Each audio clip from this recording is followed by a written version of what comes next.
ಕಲೆ ಹಾಗೂ ಸಂಸ್ಕೃತಿಗಳು ಸಮುದಾಯದ ತಾಯಿಬೇರು. ಸುಸಂಸ್ಕೃತಿಯಲ್ಲಿ ಅಡಕವಾಗಿರುವ ತತ್ವಗಳ ಮಹತ್ವದ ಅರಿವು ಮನುಷ್ಯನನ್ನು ಕಲಾವಂತನನ್ನಾಗಿಸಿರುವುದಕ್ಕೆ ಇತಿಹಾಸವೇ ಸಾಕ್ಷಿ. ಧಾರ್ಮಿಕ ಕೇಂದ್ರವಾದ ಶ್ರೀ ಕ್ಷೇತ್ರ ಧರ್ಮಸ್ಥಳವು ತನ್ನ ಅನಂತ ಧಾರ್ಮಿಕ ಕೈಂಕರ್ಯಗಳ ಜೊತೆಗೆ ಕಲೆ ಹಾಗೂ ಸಂಸ್ಕೃತಿಗಳ ಪರಿಚಯ, ಸಂರಕ್ಷಣೆ, ಬೆಳವಣಿಗೆಯ ಪ್ರಕಾರಗಳಲ್ಲಿ ವಹಿಸಿರುವ ಪಾತ್ರ ವರ್ಣಿಸಲಾಸದಳ. ಶ್ರೀ ಕ್ಷೇತ್ರದ ಧರ್ಮಾಧಿಕಾರಿಗಳಾದ ಪದ್ಮಭೂಷಣ ಡಾಕ್ಟರ್ ಡಿ ವೀರೇಂದ್ರ ಹೆಗ್ಗಡೆಯವರ ಕಲಾ ಕಾಳಜಿಗಳು ಬಹುಚರ್ಚಿತ. ಸರ್ವಗುಣ ಸಂಪನ್ನರಾದ ಪೂಜ್ಯರ ದೂರಾಲೋಚನೆಯ ಫಲಶ್ರುತಿ ಶ್ರೀ ಕ್ಷೇತ್ರದ ವತಿಯಿಂದ ಅವ್ಯಾಹತವಾಗಿ ಸಾಗಿರುವ ಅಗಣಿತ ಕಲೆ ಹಾಗೂ ಸಂಸ್ಕೃತಿ ಪೋಷಣಾಪರ ಚಟುವಟಿಕೆಗಳು.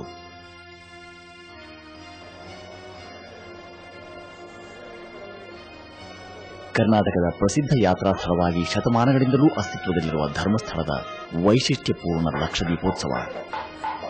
ಧರ್ಮಸ್ಥಳದ ಪ್ರತಿ ಉತ್ಸವದ ಆಚರಣೆಯೂ ಅದರ ಅರ್ಥವಂತಿಕೆಗಾಗಿ, ವಿಜೃಂಭಣೆಗಾಗಿ, ಭಕ್ತ ಸಾಗರದ ಹರ್ಷೋಲ್ಲಾಸಕ್ಕಾಗಿ, ಕೃತಕೃತ್ಯ ಭಾವಕ್ಕಾಗಿ ಹೆಸರುವಾಸಿ.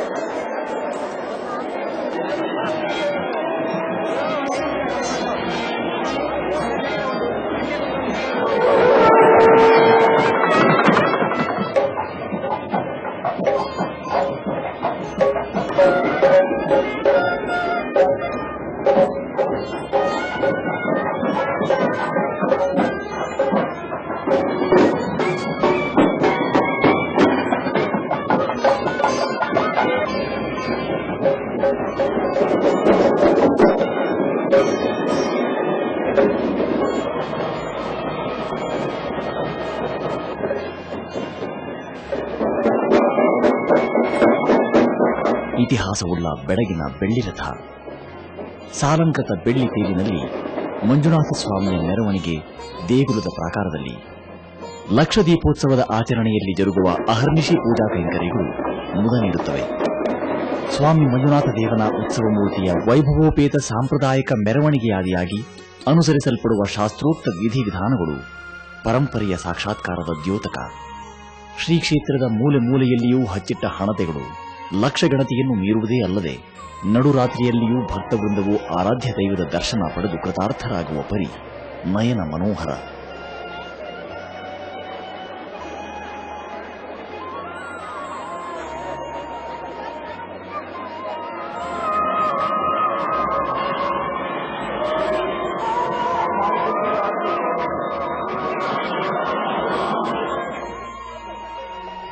ಜನಜಾತ್ರೆಯಲ್ಲಿ ಎಲ್ಲೆಲ್ಲಿಯೂ ಸಡಗರ, ಪೂಜಾ ಸಾಮಗ್ರಿಗಳ ಮಾರಾಟಗಾರರ ಸಾಲು ಸಾಲು, ದೂರ ದೂರುಗಳಿಂದ ವೀಕ್ಷಣೆ ದರ್ಶನಗಳಿಗೆಂದೇ ಬರುವ ಸಹಸ್ರಾರು ಮಂದಿಯ ಸಂಭ್ರಮ, ವಿಶೇಷ ವಸ್ತು ಪ್ರದರ್ಶನ ಮಳಿಗೆಗಳು, ಆಮೋದ ಪ್ರಮೋದ ಸಕಲವೂ ಆಯೋಜಿತ. ಆದರೆ ವೇದಿಕೆ ಒಂದೇ, ಶ್ರೀ ಕ್ಷೇತ್ರ ಧರ್ಮಸ್ಥಳ. ದಿವ್ಯ ಮಾರ್ಗದರ್ಶನ ಪೂಜ್ಯ ಶ್ರೀ ವೀರೇಂದ್ರ ಹೆಗ್ಗಡೆಯವರಿಂದ. ಕಿಕ್ಕಿರಿದ ಜನಸಮೂಹದ ಹೃದಯವಂತ ಸ್ಪಂದನದ ಲಕ್ಷದೀಪೋತ್ಸವಾಚರಣೆಯು ಎಲ್ಲಕ್ಕೂ ಮಿಗಿಲಾಗಿ ಹೃದಯವೆನಿಸುವುದು ತಲತಲಾಂತರಗಳಿಂದ ಸಾಂಪ್ರದಾಯಿಕವಾಗಿ ಪ್ರವಹಿಸಿ ಬಂದ ಆಚರಣೆಗಳ ನಿರಂತರತೆಯನ್ನು ಕಾಯ್ದುಕೊಂಡಿರುವುದರಿಂದ, ಸಂಸ್ಕೃತಿ ಪರಂಪರೆಗಳ ಬೇರುಗಳಿಗೆ ಹೊಂದಿಕೊಂಡಿರುವುದರಿಂದ.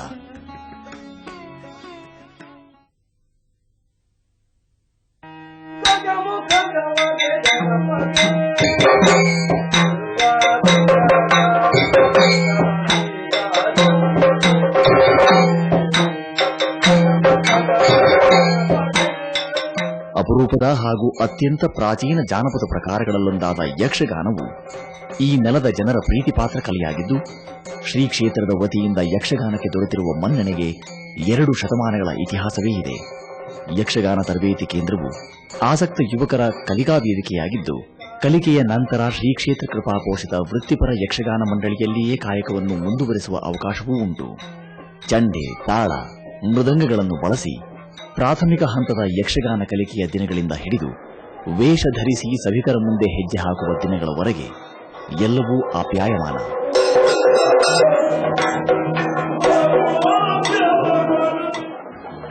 ದಂಡು, ದಳ, ಛತ್ರಿ, ಚಾಮರಗಳ ಸ್ವಾಗತದ ಅದ್ದೂರಿ ಮೆರವಣಿಗೆ, ಶ್ರೀ ಕ್ಷೇತ್ರದ ವತಿಯಿಂದ ನಡೆಸಲ್ಪಡುವ 70ನೆಯ ಸರ್ವಧರ್ಮ ಸಮ್ಮೇಳನದ ಸಂಭ್ರಮದ ಗಳಿಕೆಯ ಸೂಚಕ. ಕಳೆದ 70 ವರ್ಷಗಳಲ್ಲಿ ಮತಾಂಧತೆಯನ್ನು ತೊಡೆದು ಸರ್ವಧರ್ಮ ಸಹಿಷ್ಣುಗಳಾಗಲು ಪ್ರೇರೇಪಣೆ ನೀಡುವ ಮಹತ್ ಕಾರ್ಯ ನಡೆಸುತ್ತಿರುವ ಶ್ರೀ ಕ್ಷೇತ್ರವು ವಾಡಿಕೆಯಂತೆ ನಿರ್ದಿಷ್ಟ ದಿನದಂದು ಇತರ ಧರ್ಮ ಬಾಂಧವರೆಲ್ಲರನ್ನೂ ಒಗ್ಗೂಡಿಸಿ ವಿಚಾರ ವಿಮರ್ಶೆ ನಡೆಸುವ ಪರಿ ಬುದ್ಧಿಮತ್ತೆಯನ್ನು ಹೊರಗೆ ಹಚ್ಚದೆ ಬಿಡದು.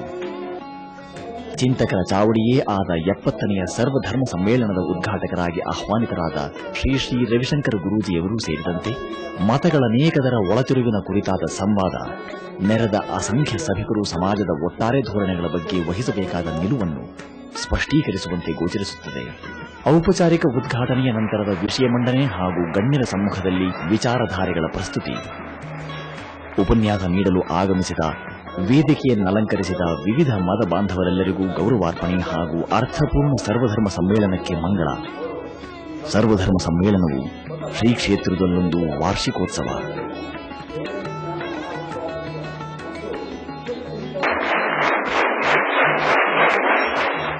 ನಗುವುದು ಸಹಜದ ಧರ್ಮ, ನಗಿಸುವುದು ಪರಧರ್ಮ.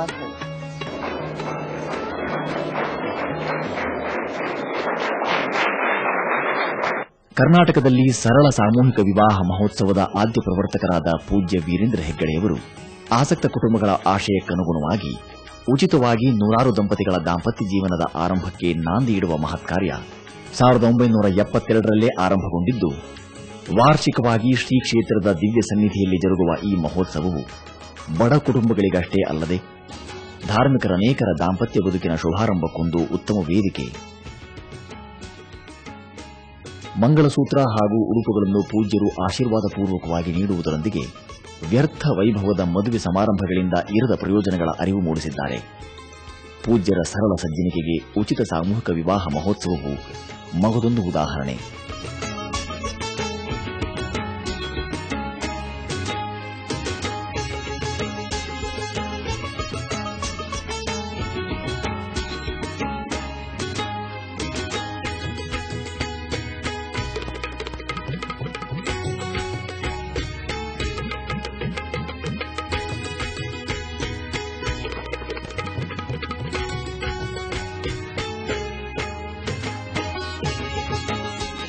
ಯಾಂತ್ರಿಕ ಬದುಕಿನ ಜಂಜಡಗಳನ್ನು ಬದಿಗಿರಿಸಿ ಸುಪ್ತ ಪ್ರತಿಭೆಗಳ ಜಾಗೃತಿಗಾಗಿ ರೂಪಿಸಲಾದ ಅಂಚೆ ಕೊಂಚ ಕಾರ್ಯಕ್ರಮ.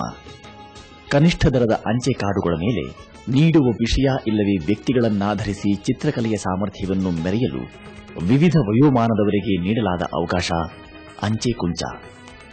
ಕರೆಗೆ ಸ್ಪಂದಿಸಿ ಸಾವಿರಾರು ಚಿತ್ರಿತ ಕಾರ್ಡುಗಳ ರಾಶಿಯಲ್ಲಿ ವಿಜಯಿಯನ್ನು ಘೋಷಿಸುವುದೇ ಶಾಂತಿವನ ಟ್ರಸ್ಟ್ನ ಬಲುದೊಡ್ಡ ಜವಾಬ್ದಾರಿ. ಅಚ್ಚುಕಟ್ಟಾದ ಅಸದೃಶ ಚಿತ್ರ ರಚನೆಯು ಮನಸೂರೆಗೊಳ್ಳುವ ಉತ್ಕೃಷ್ಟ ಗುಣಮಟ್ಟದ್ದು. ಪ್ರತಿಭಾ ಪ್ರದರ್ಶನಕ್ಕೆ ಅಂಚೆ ಕುಂಚವೊಂದು ಉತ್ತಮ ವೇದಿಕೆ. ರಾಷ್ಟ್ರದ ಮೊದಲ ಪ್ರಜೆ ಶ್ರೀಯುತ ಅಬ್ದುಲ್ ಕಲಾಂರಂತಹ ಮಹಾಮಹಿಮರಿಂದಲೂ ಮುಕ್ತಕಂಠದ ಪ್ರಶಂಸೆ. ದೇಶದ ಭವಿಷ್ಯ, ಮಕ್ಕಳ ಸರ್ವತೋಮುಖ ಬೆಳವಣಿಗೆಯ ಪೂರಕ ಕಾರ್ಯಕ್ರಮಗಳ ಕುರಿತು ಬೆನ್ನು ಚಪ್ಪರಿಕೆ, ಉತ್ಸಾಹ ಇಮ್ಮಡಿ. ನೈತಿಕ ಶಿಕ್ಷಣ ಅನುಷ್ಠಾನಕ್ಕಾಗಿ 1991ರಲ್ಲಿ ಸ್ಥಾಪಿಸಲಾದ ಶಾಂತಿವನ ಟ್ರಸ್ಟ್ನಡಿ ಸಂಘಟಿತ ಯೋಜನೆಗಳು ಅಪಾರ. ವ್ಯಕ್ತಿತ್ವ ವಿಕಸನ, ಮಾಹಿತಿ ಹಾಗೂ ಸ್ವಸ್ಥ ಮನಸ್ಸಿನ ಗುರಿಯನ್ನು ತಲುಪಲೆಂದೇ ಅನೇಕ ಕಿರುಹೊತ್ತಿಗೆಗಳ ಪ್ರಕಟಣೆಯು ವಿದ್ಯಾರ್ಥಿಗಳಲ್ಲಿ ಶಿಕ್ಷಣದ ಜೊತೆಗೆ ನೈತಿಕತೆ, ದೇಶಭಕ್ತಿ, ಕರ್ತವ್ಯ ಪಾಲನೆ, ಆರೋಗ್ಯ, ರಕ್ಷಣೆ ಇಂಥವುಗಳ ಬಗೆಗೆ ವಿಶೇಷ ಅರಿವು ಮೂಡಿಸುವಲ್ಲಿ ಸಹಕಾರಿಯಾಗಿದೆ. ಶ್ರೀ ಕ್ಷೇತ್ರದ ಸಂಸ್ಕೃತಿ ಸಂಶೋಧನಾ ಪ್ರತಿಷ್ಠಾನದಲ್ಲಿ ಕ್ರೋಢೀಕೃತ ಅಸಂಖ್ಯ ಹಸ್ತಪ್ರತಿಗಳು ಮರುಹುಟ್ಟು ಪಡೆಯುವುದೇ ಅಲ್ಲದೆ ಕಾಲಗರ್ಭದಲ್ಲಿ ಕಳೆದು ಹೋಗಬಹುದಾಗಿದ್ದ ಅಪಾಯವನ್ನು ತಪ್ಪಿಸಿ ಮುಂದಿನ ಜನಾಂಗಕ್ಕೆ ಹಸ್ತಾಂತರಿಸಬಹುದಾದ ಜ್ಞಾನಧಾರೆಯ ಭಂಡಾರವಿದಾಗಿದೆ. ವಿವಿಧ ಮೂಲಗಳಿಂದ ಸಂಪಾದಿಸಲ್ಪಟ್ಟ ಹಲವು ಶತಮಾನಗಳ ಹಳೆಯ ತಾಳೆಗರಿ ಬರಹಗಳು ಇಲ್ಲಿ ಸಂಶೋಧನೆಗೆ ಒಳಪಡುವುದೇ ಅಲ್ಲದೆ ವೈಜ್ಞಾನಿಕವಾಗಿ ಸಂರಕ್ಷಿಸಲ್ಪಡುತ್ತವೆ.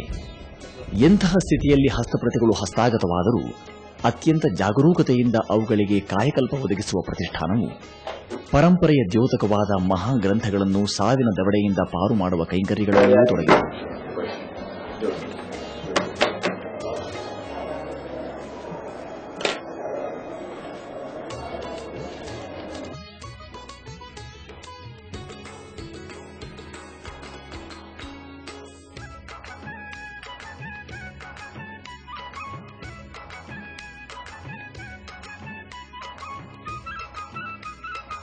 ಸಿಂಟ್ರಿನಲ್ ಕ್ರಿಮಿನಾಶಕ ಲೇಪದ ಆದಿಯಾಗಿ ಕೃತಿಗಳ ಜತನಗೊಳಿಸುವಿಕೆಗೆ ಕೈಗೊಳ್ಳುವ ಕ್ರಮಗಳ ಉದ್ದ ಪಟ್ಟಿಯೇ ಇದೆ.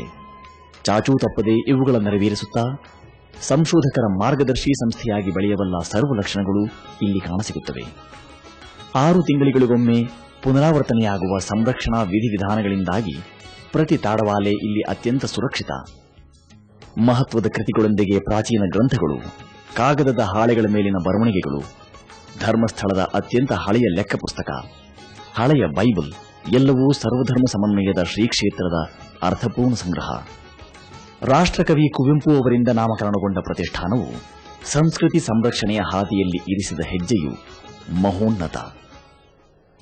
ನಮ್ಮ ಪೂರ್ವಜರಿಗಿದ್ದ ಕಲಾವಂತಿಕೆ, ಉತ್ತಮ ಅಭಿರುಚಿಗಳ ನಮೂನೆಯನ್ನು ಮುಂದಿನ ಪೀಳಿಗೆಗಳ ದರ್ಶನಕ್ಕಾಗೆಂದೇ ಸಂರಕ್ಷಿಸಿ ಪರಂಪರೆ ಸಂಸ್ಕೃತಿಗಳ ಪಾಲನೆ ಪೋಷಣೆಯ ದ್ಯೋತಕವೇ ಶ್ರೀ ಕ್ಷೇತ್ರ ಧರ್ಮಸ್ಥಳದ ಮಂಜೂಷಾ ವಸ್ತು ಸಂಗ್ರಹಾಲಯ. ವಿವಿಧ ಕಾಲದ ಬಗೆಬಗೆಯ ರಥಗಳೆಲ್ಲವೂ ಶಿಥಿಲಾವಸ್ಥೆಯಲ್ಲಿಯಾದರೂ ಪೂಜ್ಯರ ಗಮನಕ್ಕೆ ಬಂದು ಇಲ್ಲಿ ಸೂರು ಕಂಡು ನೆಲೆ ನಿಂತಿವೆ. ಮಂಜೂಷಾ ಸಂಗ್ರಹಾಲಯ ರಾಜರ್ಷಿ ಹೆಗ್ಗಡೆಯವರ ವೈಯಕ್ತಿಕ ಆಸಕ್ತಿಯಿಂದಾಗಿ ಸಂಘಟನೆಗೊಂಡಿದ್ದು ಇಂದು ಯಾವುದೇ ಪ್ರಾಚ್ಯ ವಸ್ತು ಇಲಾಖೆಯ ಮಹತ್ ವಸ್ತು ಸಂಗ್ರಹಾಲಯವನ್ನು ಸರಿಗಟ್ಟಬಲ್ಲ ಬೃಹತ್ ಕೇಂದ್ರವಾಗಿದೆ. ವಸ್ತು ವೈವಿಧ್ಯ ಸಂಗ್ರಹದಿಂದಾಗಿ ಅತೀವ ಚರ್ಚಿತ ಮಂಜೂಷಾ ಸಂಗ್ರಹಾಲಯದಲ್ಲಿ ಶಿಲಾಯುಗದ ಪಳೆಯುಗಗಳಿಂದ ಹಿಡಿದು ರಾಜರುಗಳ ಕಾಲದ ನಾಣ್ಯಗಳವರೆಗೆ ಎಲ್ಲವೂ ಮನಮೋಹಕ.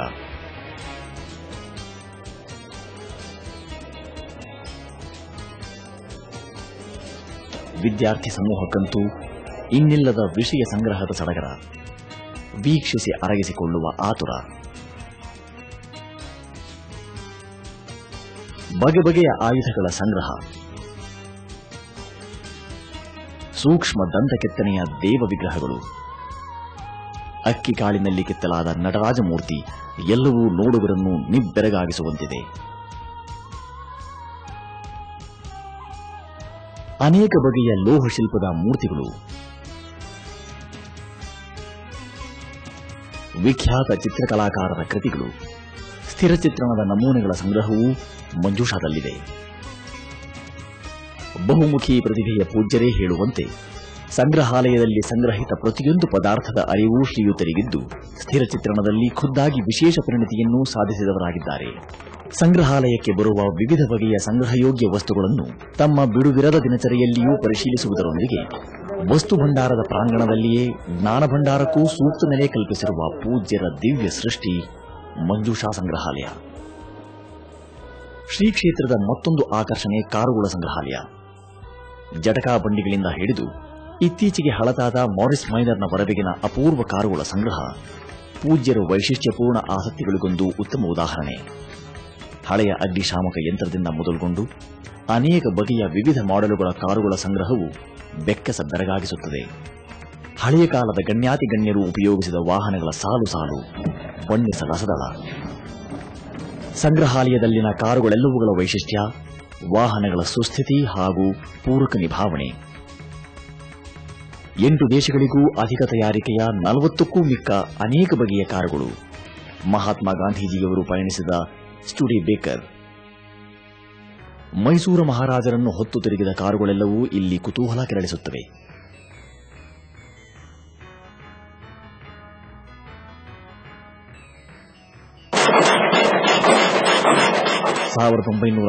ಇಸವಿಯ ರೆನಾಲ್ಟ್ ಕಾರು ಇಂದಿಗೂ ಅದನ್ನು ಓಡಿಸಬಹುದಾದ ಸ್ಥಿತಿಯಲ್ಲಿ ಅದನ್ನು ಜೋಪಾನ ಮಾಡಿರುವಿಕೆ ಎಲ್ಲವೂ ಪೂಜ್ಯರ ಇಚ್ಛಾಶಕ್ತಿಯ ಮೆರುಗನ್ನು ಪ್ರತಿಫಲಿಸುತ್ತದೆ.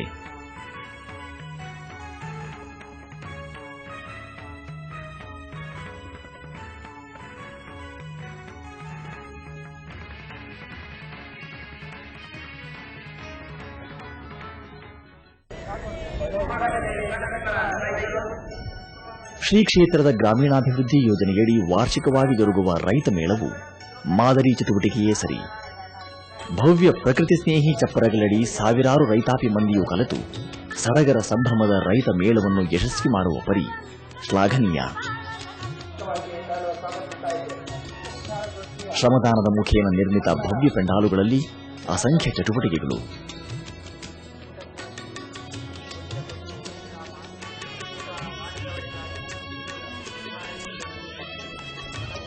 ಎಲ್ಲಕ್ಕೂ ಸಾಕ್ಷಿಗಳಾಗಿ ಜ್ಞಾನ ವೃದ್ಧಿಗೆಂದು ಬರುವ ಜನಸಾಗರದ ಅಪೇಕ್ಷೆಗಳಿಗೆ ಪೂರಕವಾಗಿ ವಿಚಾರಗೋಷ್ಠಿ, ಕೃಷಿ ಸಂಬಂಧಿ ವಸ್ತು ಪ್ರದರ್ಶನ ಎಲ್ಲವೂ ಪ್ರಗತಿಪರ ಧೋರಣೆಯ ಸೂಚಕ. ವಿವಿಧ ತೆರನಾದ ಕೈಕಸಬುಗಳಾದ ಗರಿ ಹೆಣೆಯುವಿಕೆ, ಒನಕೆಯ ಒನೆತ, ಮರಗೆಲಸ, ಕಮ್ಮಾರಿಕೆಗಳ ಯಥಾವತ್ ಪ್ರದರ್ಶನ ಹಾಗೂ ತಿಳುವಳಿ, ಮಾಹಿತಿ ನೀಡಿಕೆಗಾಗಿನ ಸ್ತಬ್ಧ ಪ್ರದರ್ಶನ, ಹೊಸ ತಳಿಗಳ ಪರಿಚಯ,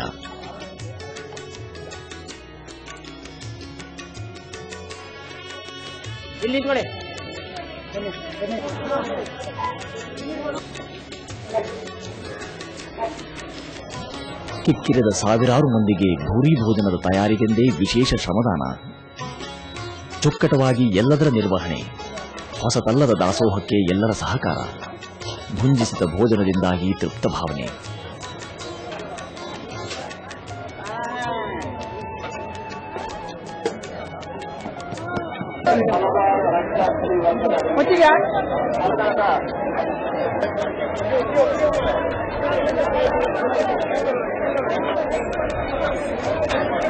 ಸಾಕ್ಷ್ಯಚಿತ್ರಗಳ ಮೂಲಕವೂ ಮಾಹಿತಿ ನೀಡಿಕೆಯ ಮುಂದುವರೆದ ಚಟುವಟಿಕೆಗಳು ಪೂಜ್ಯರ ದಿವ್ಯ ಸಾರಥ್ಯದಲ್ಲಿ.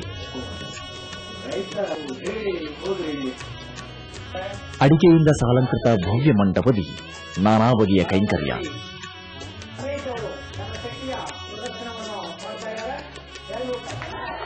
ಅರ್ಹ ರೈತ ಬಂಧುಗಳ ಪ್ರತಿಭೆ ಪ್ರದರ್ಶನ ಹಾಗೂ ವಿಜೇತ ಕಲಿಗಳ ಬೆನ್ನು ಚಪ್ಪರಿಕೆ.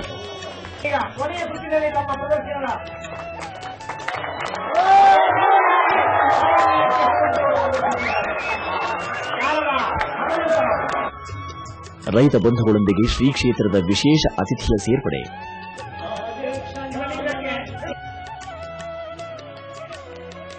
ಮೂಕ ಪ್ರಾಣಿಯ ಮೂಕ ವಿಸ್ಮಿತವಾಗಿಸುವ ಬುದ್ಧಿಮತ್ತೆಗೆ ಮಣಿದ ಪೂಜ್ಯರ ಕಾಣಿಕೆ ಕೊನೆಗೆ. ಸಾಧನೆಗೈದ ಹಲವರಿಗೆ ಸನ್ಮಾನದ ಸುಯೋಗಕ್ಕಾಗಿಯೂ ಇದೇ ವೇದಿಕೆಯ ಬಳಕೆ. ಕಡೆಗೆ ಕೃಷಿ ಮೇಳದ ರೂವಾರಿಯಿಂದ 4 ಹಿತವಚನ ರೈತ ಸಮೂಹವನ್ನುದ್ದೇಶಿಸಿ.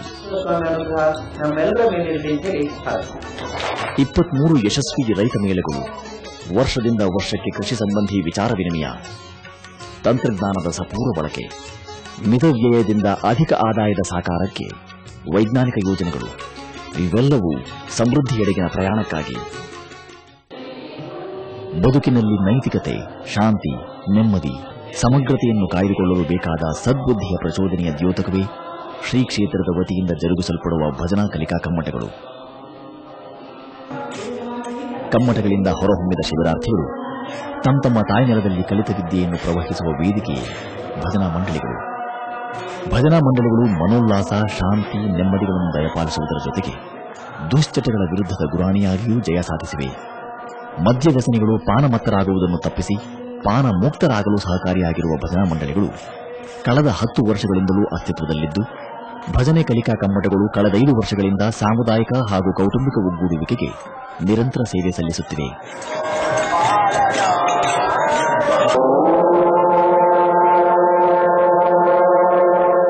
ಭಜನಾ ಮಂದಿರಗಳ ನಿರ್ಮಾಣವನ್ನೊಳಗೊಂಡಂತೆ ಈವರೆಗೆ ನಡೆಸಲಾದ ಭಜನಾ ಕಮ್ಮಟಗಳಲ್ಲಿ ಪ್ರತಿ ವರ್ಷವೂ ಹೊಸ ಭಜನೆಗಳು, ಗಾಯನ ಶೈಲಿ, ತಲ್ಲೀನತೆ, ತನ್ಮಯತೆಗಳ ಸಾಧನಾ ಪರಿಯ ಅರಿವು ಮೂಡಿಸುವಲ್ಲಿ ಶ್ರೀ ಕ್ಷೇತ್ರ ಧರ್ಮಸ್ಥಳವು ಗಮನೀಯ ಸಾಧನೆ ಮಾಡಿದೆ. ಸುಮಾರು 180ಕ್ಕೂ ಮಿಕ್ಕ ಮಂಡಳಿಗಳು ಈವರೆಗೆ ಸ್ಥಾಪಿತವಾಗಿದ್ದು, ಪ್ರತಿ ಮಂಡಳಿಯಿಂದ 2 ಪ್ರತಿನಿಧಿಗಳು ಶ್ರೀ ಕ್ಷೇತ್ರದಲ್ಲಿ ನಡೆಸಲಾಗುವ ಕಮ್ಮಟಗಳಲ್ಲಿ ಪಾಲ್ಗೊಂಡು ವಿಭಜನೆಯ ತಡೆದು ಭಜನೆಯ ಸಂದೇಶವನ್ನು ಪಸರಿಸುವ ಪರಿ ಗಮನಾರ್ಹ.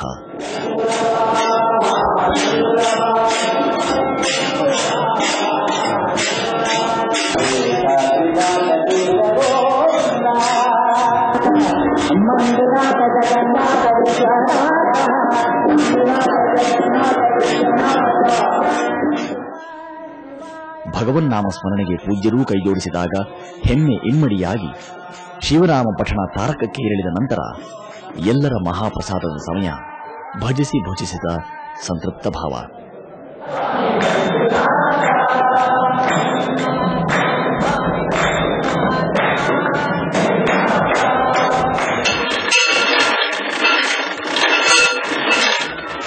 ಕೋಟಿ ರೂಪಾಯಿ ವೆಚ್ಚ ಮಾಡಿ ಹೊಸ ದೇವಾಲಯಗಳ ನಿರ್ಮಾಣದ ಬದಲಿಗೆ ಪ್ರಾಚೀನ ನಾಗರಿಕತೆಯನ್ನು ಬಿಂಬಿಸುವ ಐತಿಹಾಸಿಕ, ಸಾಂಸ್ಕೃತಿಕ ಹಿನ್ನೆಲೆಯ ಪುರಾತನ ಶಿಲಾ ದೇವಾಲಯಗಳ ಪುನರುತ್ಥಾನದಿಂದ ಕ್ರಾಂತಿ ಸಾಧ್ಯವೆಂಬ ಅಚಲ ನಂಬಿಕೆಯ ಫಲಶ್ರುತಿಯೇ ಶ್ರೀ ಧರ್ಮಸ್ಥಳ ಮಂಜುನಾಥೇಶ್ವರ ಧರ್ಮೋತ್ಥಾನ ಟ್ರಸ್ಟ್.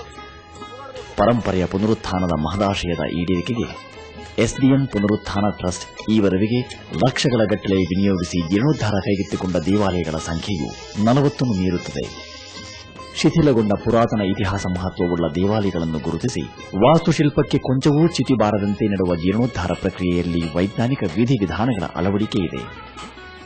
ಕರ್ನಾಟಕದಾದ್ಯಂತ ನಡೆಸಲಾಗುತ್ತಿರುವ ಪುನರುತ್ಥಾನದ ಅಭಿಯಾನದಲ್ಲಿ ಹೊಯ್ಸಳರ ಕಾಲದ ದೇವಸ್ಥಾನಗಳಿಂದ ಹಿಡಿದು ಗಂಗ ವಂಶಸ್ಥರ ನಿರ್ಮಾಣದವರೆಗಿನ ದೇವಾಲಯಗಳಿವೆ.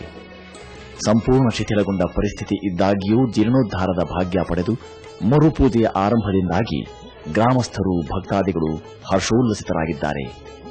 1991ರಲ್ಲಿ ಆರಂಭವಾದ ಧರ್ಮೋತ್ಥಾನ ಟ್ರಸ್ಟ್ನ ಮುತುವರ್ಜಿ ಪರಂಪರೆಯ ಪೋಷಣೆಯ ಕಳಕಳಿಗಳಿಂದಾಗಿ ಸರ್ಕಾರವು ಇದನ್ನು ತನ್ನ ಸಹಭಾಗಿತ್ವದ ಸಂಸ್ಥೆಯೆಂದೇ ಪರಿಗಣಿಸಿರುವುದು ಉತ್ಕೃಷ್ಟ ಗುಣಮಟ್ಟದ ಕಾರ್ಯಕ್ಕೆ ಸಂದ ಗೌರವ. ಟ್ರಸ್ಟ್ನ ಧೀರೋದಾತ್ತ ಉದ್ದೇಶಗಳಿಗೆ ಬೆಂಬಲವಾಗಿ ನಿಂತ ಬಿರ್ಲಾ, ಇನ್ಫೋಸಿಸ್ ಸಂಸ್ಥೆಗಳ ಸಕಾಲಿಕ ನೆರವನ್ನೂ ನೆನವ ಧರ್ಮೋತ್ಥಾನ ಟ್ರಸ್ಟ್ನ ಕಾರ್ಯವೈಖರಿ ಶಿಸ್ತಿನಿಂದ ಕೂಡಿದ್ದು ದೇಶದಲ್ಲಿಯೇ ಇದೊಂದು ಮಾದರಿ ಸಂಸ್ಥೆ ಎಂಬ ಹೆಗ್ಗಳಿಕೆಗೆ ಪಾತ್ರವಾಗಿದೆ. ಜೀರ್ಣೋದ್ಧಾರದ ನಂತರದ ದೇವಸ್ಥಾನಗಳಲ್ಲಿ ಕಂಡುಬರುವ ಶಿಲಾಶಾಸನಗಳಲ್ಲಿ ದೇವಾಲಯದ ಐತಿಹ್ಯವನ್ನೂ ಜೀರ್ಣೋದ್ಧಾರದ ವಿಧಿವಿಧಾನಗಳ ವಿವರವನ್ನೂ ಕಾಣಬಹುದಾಗಿದೆ.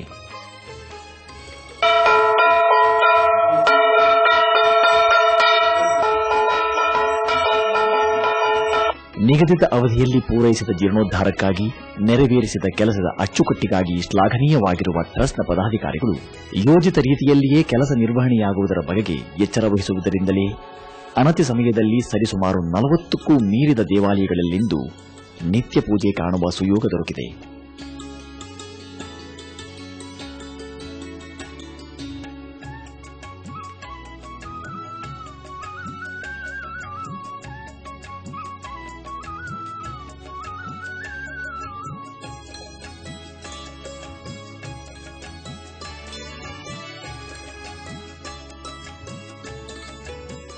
ಜೀರ್ಣೋದ್ಧಾರಕ್ಕೂ ಮುನ್ನ ನಡೆಯುವ ಪರಿಸ್ಥಿತಿಯ ಪರೀಕ್ಷೆಯ ನಂತರ ದೇವಾಲಯವಿರುವ ಊರಿನ ಹಿರಿಯರೊಂದಿಗಿನ ಮಾತುಕತೆ ಮೊದಲಾಗುತ್ತದೆ. ಯೋಜನೆಯ ಅರ್ಧ ಭಾಗದ ವೆಚ್ಚವನ್ನು ಗ್ರಾಮಸ್ಥರು ಹಾಗೂ ಸರ್ಕಾರ ಭರಿಸುವಂತಾಗಿ ಜೀರ್ಣೋದ್ಧಾರದ ನಂತರದ ಉತ್ತಮ ಮೇಲ್ವಿಚಾರಣೆಯ ವಾಗ್ದಾನ ಪಡೆದ ನಂತರವೇ ಮುಂದಿನ ಹೆಜ್ಜೆ. ಯೋಗ್ಯ ಭಕ್ತವೃಂದದ ಭರವಸೆಯ ನಂತರ ಪುಂಡರ ಬೀಡಾಗಿರಬಹುದಾದ ಶಿಥಿಲ ದೇವಾಲಯಗಳ ರೂಪ ಬದಲಿಸುವ ಕಾರ್ಯ ಆರಂಭವಾಗುತ್ತದೆ. ಜೀರ್ಣೋದ್ಧಾರಗೊಂಡ ದೇವಾಲಯಗಳಲ್ಲೆಲ್ಲ ಸವಿವರ ಫಲಕಗಳು ಪಾರದರ್ಶಕತೆಯನ್ನು ಎತ್ತಿ ಹಿಡಿಯುತ್ತವೆ.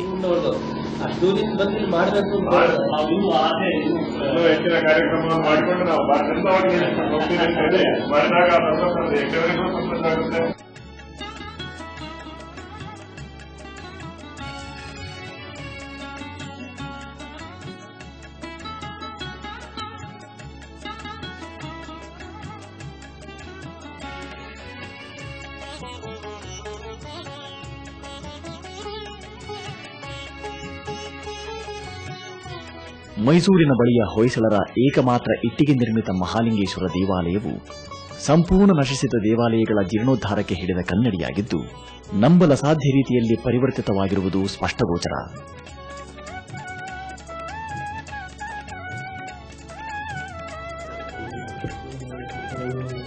ದೇವಾಲಯಗಳು ಜನರು ಅನ್ಯೋನ್ಯವಾಗಿ ಕಲೆತು ಸಹಬಾಳ್ವೆಯ ಜೀವನ ನಡೆಸುವ ಕೇಂದ್ರ ಬಿಂದುಗಳಾಗಬೇಕೆಂಬ ವಾಂಛೆಯಿಂದ ಸ್ಥಾಪಿತವಾದ ಎಸ್ಡಿಎಂ ಧರ್ಮೋತ್ಥಾನ ಟ್ರಸ್ಟ್ ಕ್ರಮಿಸಲಿರುವ ಮೈಲುಗಳು ಹಲವು.